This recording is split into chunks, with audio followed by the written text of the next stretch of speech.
إلهي بان كدرت وبحا هاي وحنا يجي مجري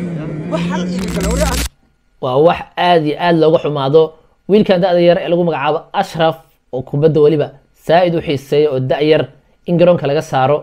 oday Soomaaliyeed oo ka saaro odaygan Soomaaliyeed waxa leeyahay garoonka ayuu leeyahay laakiinse sida uga saaray garoonka ayaa ah si aan wanaagsaneyn والله بالله والله وبحا والله أنا قبري ما قرر مثلا رباه عفوك waxaan rajaynaynaa in uu ku laabto mar kale oo isi saxo maadaama dadka Soomaaliyeed kulli ay isku raaceen qalad inay tahay wiilkan Soomaaliyeed ee timaha ay u dheer yihiin waliba ognahay sunna inay tahay tinta dheer taas oo aysan qalad ahayn garoonka inuu ka saaro waxyaabo qalad ah ayaa ka imaan kara maadaama wiilkan kubadda oo xiiseeyo waxa laga yaabaa inuu ka niyad jabo kubad oo dhan haddana kuma jirto oo Ramadaan waaye waxa socdo kaab